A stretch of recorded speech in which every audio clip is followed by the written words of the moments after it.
To begin with, my name is Samuel Terrence. I was a college dropout living a pretty sad life with my parents until a blackout that occurred in 2014. I recently posted a journal entry titled Blackout 8/15/14 that detailed a handful of weeks that would be the beginning of a bizarre string of events. Events that, even now, have a hard time coming to focus in my mind. In this forum, I'll do my best to remember any and all occurrences within the past 10 years. I can't make any promises, but I'll write what stuck out to me. To begin with, I have to be careful with what I talk about. I don't know why they didn't wipe my laptop's hard drive, so don't ask me. And if my memory is right, Dick Cheney is Satan incarnate.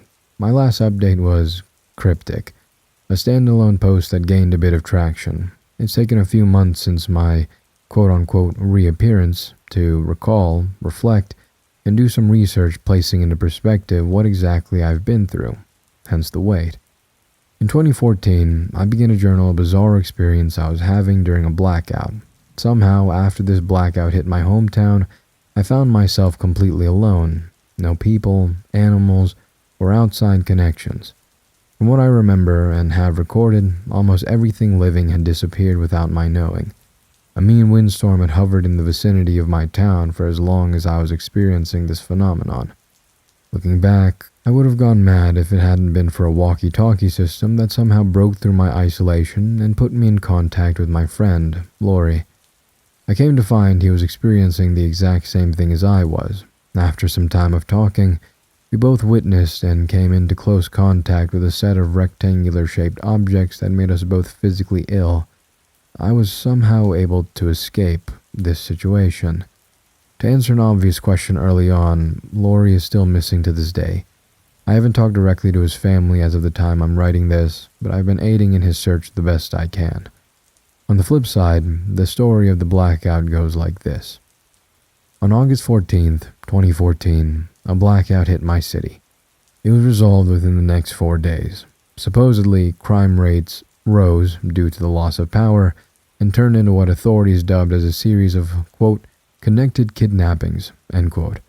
5 other people besides Lori and I went missing between August 15th and 18th. Strange enough, law enforcement has stacks of files about sporadic and impossible burglaries occurring within this time frame. Some, according to reports, happened within the turn of a head and back. Other residents complained about sets of unmarked vehicles blocking roads, most of these roads leading into the hills surrounding the city. Said residents also reported seeing smoke rising from far behind these blocked roads. I'm the first and only missing person from this period to be accounted for, given 10 years later. I was found, according to my mother, on the outskirts of my town by a drainage pipe. I was in a comatose state. I pushed for more details, and she said I was also found clean, well-kept, with my old backpack, and wearing a set of clothes I would have worn any day as she last remembered. This was in September of 2024. My first solid memory in a long time was waking up in a hospital to a nurse tending to my vitals. There was a dried-out Play-Doh popsicle stick figurine on the window to my right, Bob. I was conscious again only 2 days after my retrieval. Come to find out, I had been reported missing for 10 years. My parents had divorced, and I was presumed dead after half a year of searching. Now, I'm in my early 30s. My mother was the first to rush by. She cried, a lot. My father came next, and he scolded me a little. It was so weird seeing them with a decade more of life than I had last seen them with. I greeted them as though I had just woken up from a long nap. The doctors were surprised, under the assumption I had been unconscious for so long that I had retained my speech and motor skills down to a T. After the world was assured that I was well enough to pick on, the questions came. First my parents, then the police, then whoever else was interested. What do you remember? My response was that I simply didn't know. This was a partial lie. After the questions came an embarrassing physical exam, something I'd imagined they would have done if I was unconscious anyway. They found slight traces of burn trauma covering most of my body, an array of heart problems only beginning with murmurs, and a small scar on the inner side of my right wrist, between the ulna and the radius. Something they had overlooked, as I feel it, is a small, round object, not unlike a BB pellet, lodged just beneath the scar. It freaks me out whenever I feel it, or worse, get the intrusive thought to move it around. I haven't mentioned it to anybody. There's nothing else beyond that. I was back and have been for a while now. I've been incorporating myself back into society little by little. I have a job at the local supermarket now, I have routine medical evaluations, and a strict diet and supplement set to follow. There was nothing else beyond that until pretty early on I started to remember and reflect and research. Some people, when they remember something traumatic, tend to relapse or panic. I didn't panic, but I couldn't sit still. I reread my quote-unquote journal at some point, and along that line I touched it up and shared it. Only then was I able to find out the truth of what really started all those years ago. Before I share what I've pieced together, I wanted to preface my experience with an account that I stumbled across in my research. This, I hope, adds much-needed context to what I've come to remember.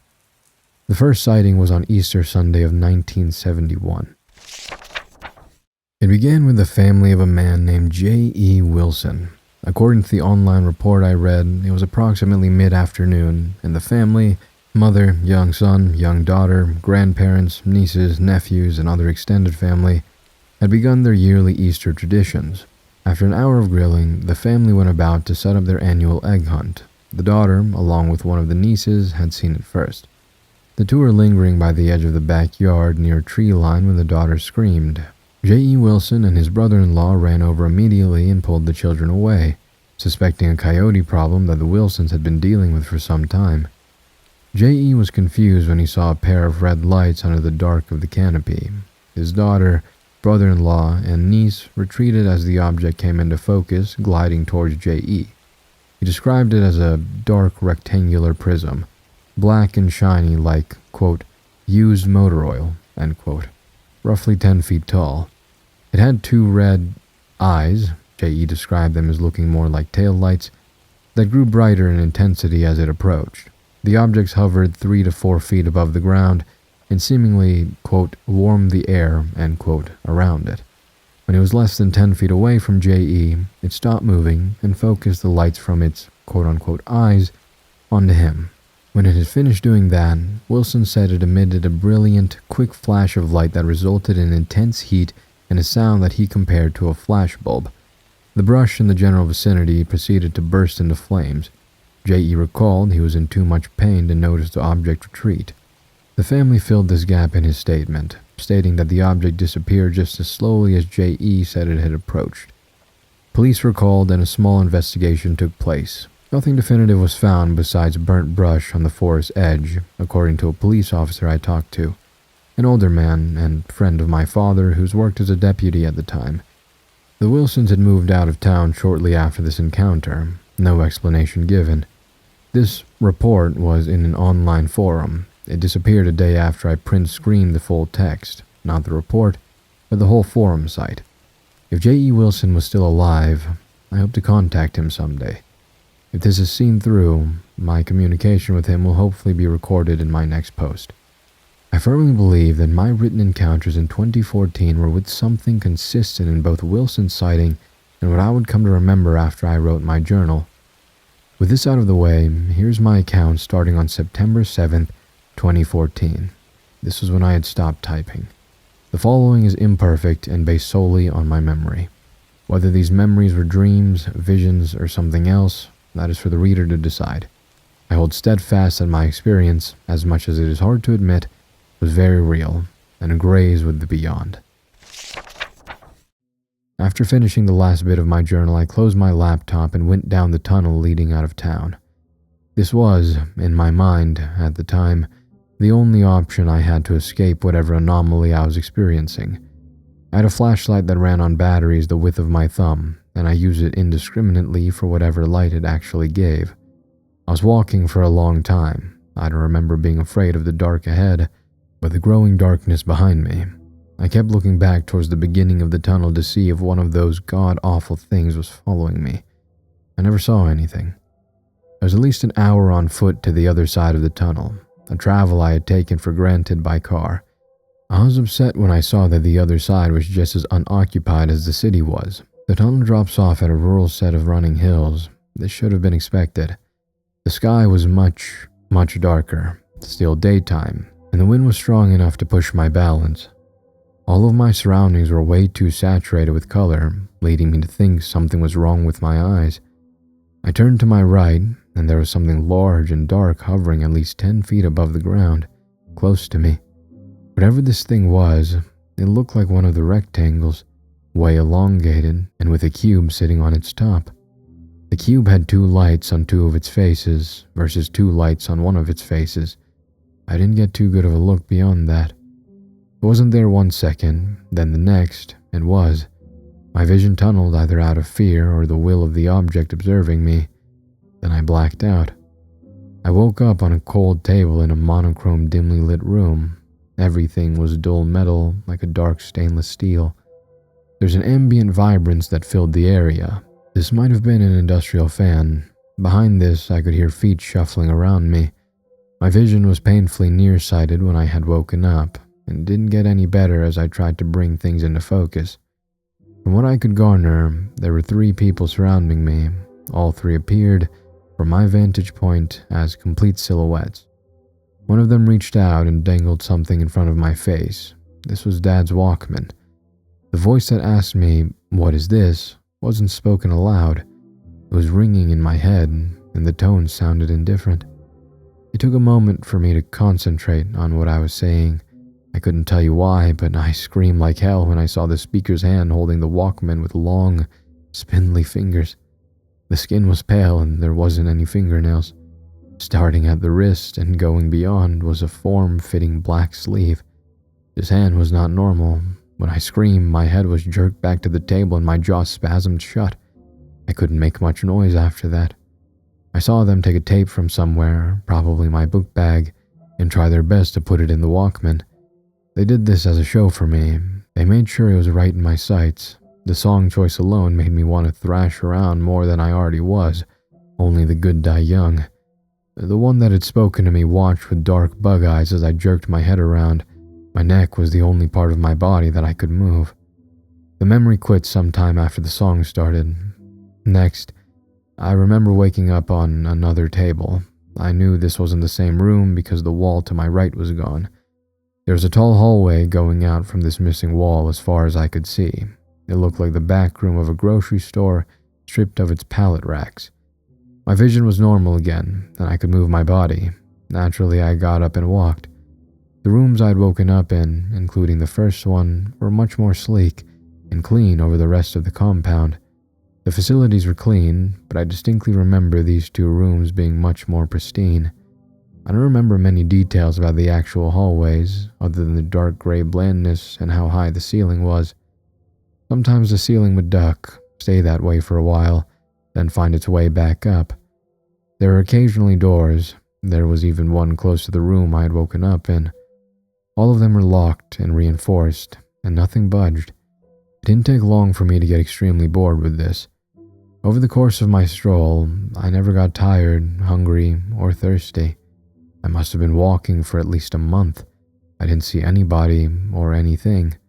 A month in was when I decided to turn back and find the room I had woken up in. I decided the only way I was going to find any peace was if I could lie on that table again and close my eyes.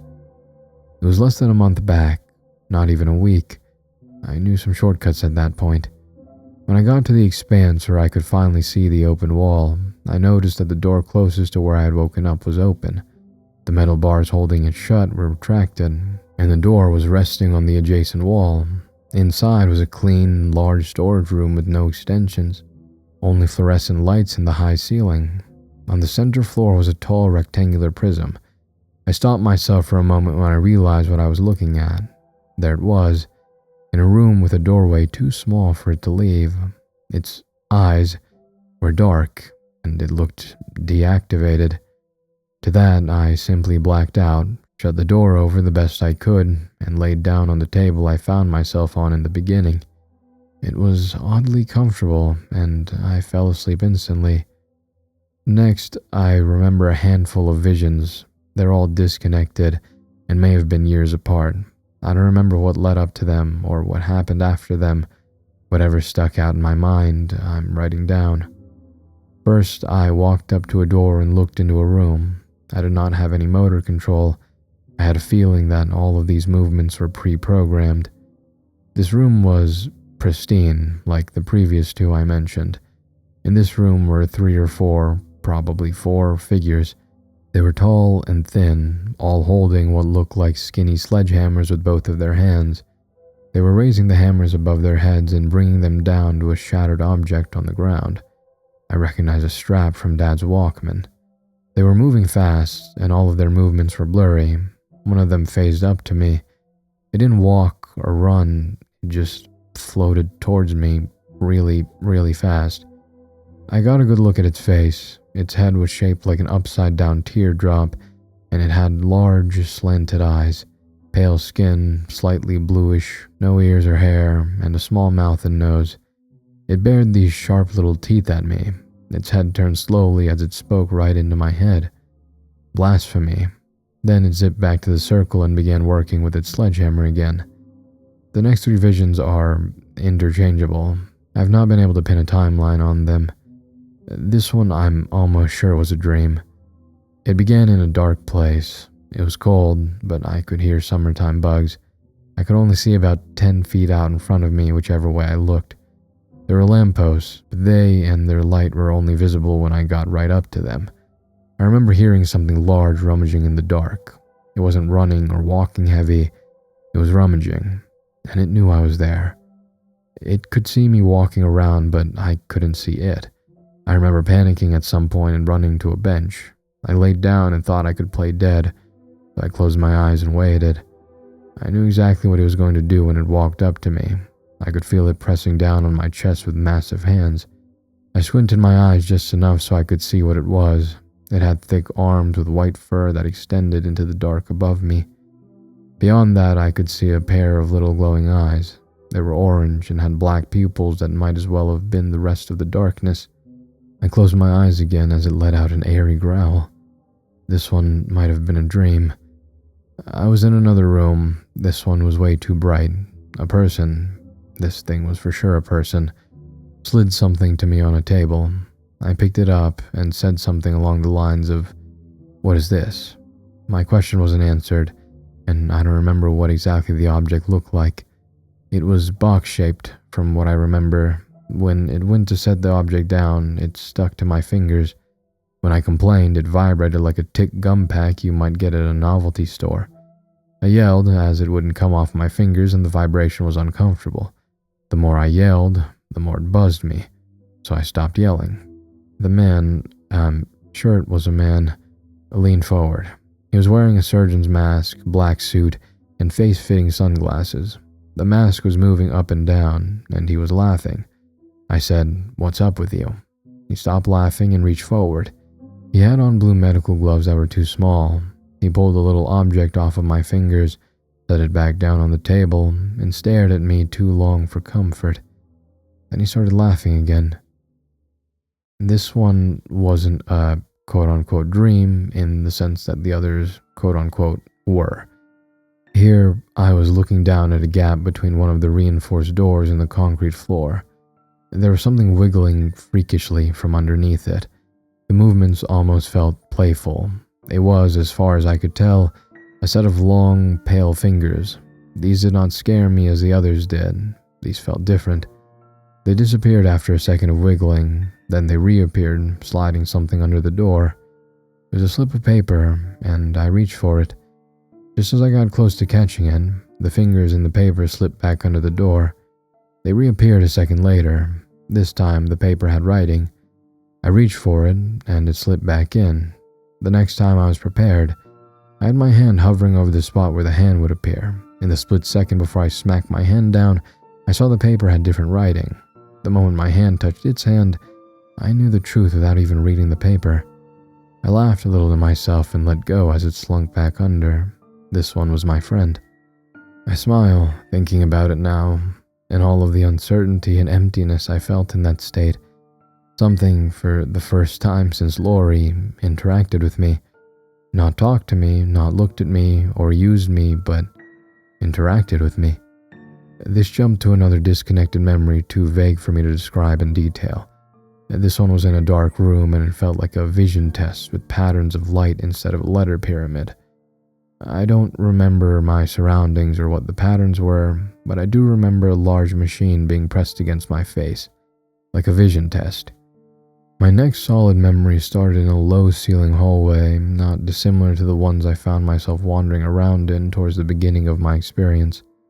I had the perspective of standing and watching a conversation unfold. I couldn't see my body below me. Off in the distance, standing next to a more or less ordinary door, were two figures. One was a man, and the other was a very, very short person. The man was in a suit and had round glasses on. This wasn't the man who was wearing the surgical mask as I remembered before. The short figure was bizarre looking. He, or it, had a large bald, from what I could tell, head, and was wearing black coveralls paired with a matching military cap. He had long, pale fingers and was looking up at the suited man with his hands crossed behind his back. The suited man was expressing something accusatory at him. I felt an intense hatred for the suited man. Every kind of negative energy I could think of was coming off of him in waves, yet his outward appearance was composed. I stood for a while, watching, and then decided to walk up to them. They didn't seem to notice, and odd enough, I didn't even hear my own footsteps. I might as well have been invisible. When I approached them, the energy got to be overwhelming. The feeling almost drowned out my understanding that the person I was looking at was former Vice President Dick Cheney, and that the shorter figure was not a person at all. I knew this as a fact then, and I know it now. The short being looked at me with eyes that were large and sharp with scrutiny. Cheney didn't seem to register me until my energy began to bubble over, and I could feel my body emanating heat. I was damn close to them. He turned to me, still talking to the being, and said something like, "This is what I'm talking about. We can't have them floating around like this. They will hear and remember." The shorter being stayed quiet. From this moment, I took away that Cheney was behind most, if not all of this. It was a very strong notion. I hated it.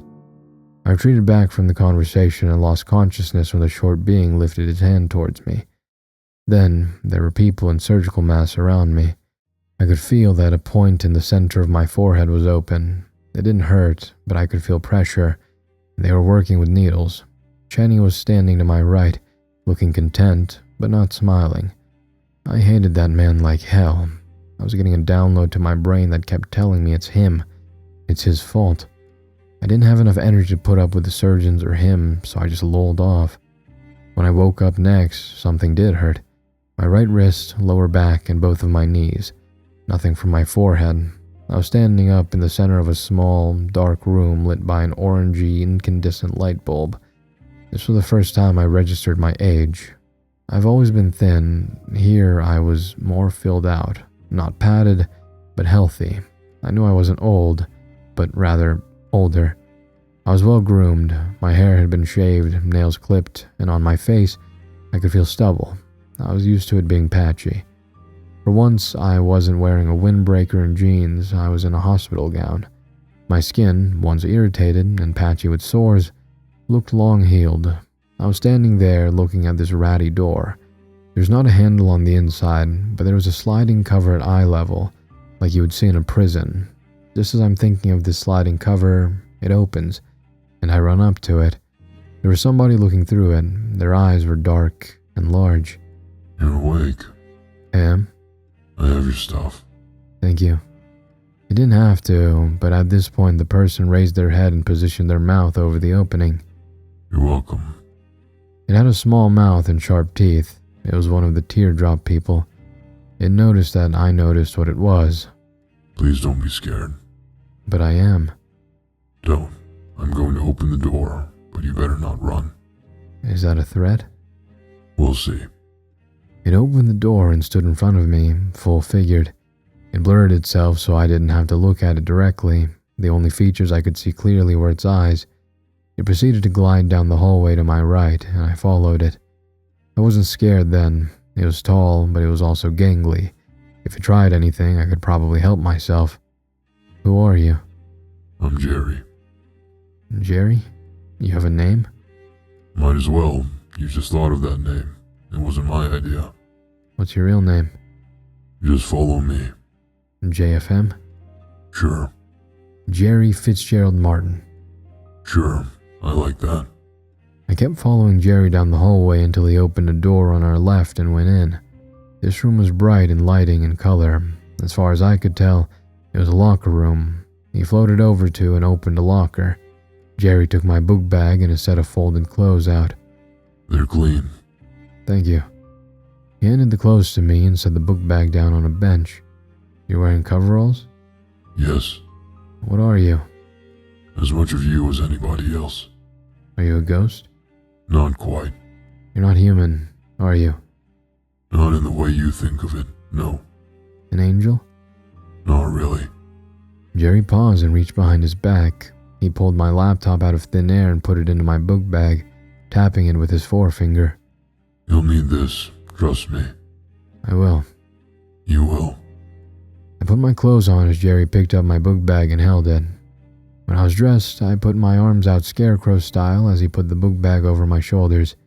He took an extra moment to adjust Bob, who had been zipped halfway into my book bag the entire time we had been down there. Jerry glided to my front and looked at me dead on. His image stopped blurring. This confirmed the observation I had made earlier. Jerry was one of the beings I had seen over the course of my experience. He was not of this world. They're going to want to silence you. The information you have written in your laptop is valuable beyond anything else you know. Guard it with your life. You'll piece the rest together when it's time for you to do so. Why are you doing this for me? What they've done is wrong. I understand. I know you do. Take my hand. When I did, a staircase appeared in front of us and we began to walk up. Stay in touch. When I woke up at the hospital, I had amnesia. I knew what my parents were telling me, and I vaguely remembered the blackout of 2014. I did not remember anything in between. Weeks into the recovery, they started to come in flashes, always when I was alone. Each flash would accumulate to one memory for every 3 days. I wrote them down. They meant something, whether a symbolic representation of a fight for consciousness or actual happenings. It wasn't as hard to grapple with emotionally as I thought it would be. It was just hard to believe. I might talk to a psychologist someday or get some kind of affirmation. It depends on how things progress. Right now, though, I feel at an odd peace. As much as everything that started on 8/15/2014 is unexplainable to me, my personal connections, law enforcement, medical experts, and beyond, I'm confident in saying that I've experienced, firsthand, a series of high strangeness events. These have ranged from close encounters of the first, second, third, and fourth kind to out-of-body experiences. I know that, as much as I would like to call the passages you've just read memories or visions, I can't deny the evidence anymore. My wrists, my skin, my health, my journal, the vagueness and vividness that I remember everything in. But something else. When I was rummaging through my backpack for the first time since I had left the hospital, I noticed a small envelope taped to the back of my laptop. The outside said, "Sorry for the Walkman." Inside there was a slip of paper, roughly the same size and shape of a dollar bill. Paired with a crudely drawn design was a single word in crayon. Space bucks. I didn't expect a part 2 for this story, so I was pretty pleasantly surprised when I stumbled upon it on the Creepypasta website while looking for more stories. I think that there's going to be a part 3 because in the story it was written when I make my next post, so there will probably be another one.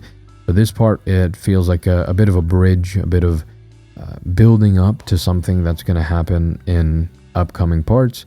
And since I narrated the first one as a single, I thought I'd go ahead and narrate this one as a single, and hopefully the author will give me permission to narrate the rest of this series.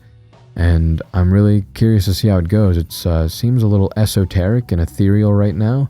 Those weird teardrop things and Chenny.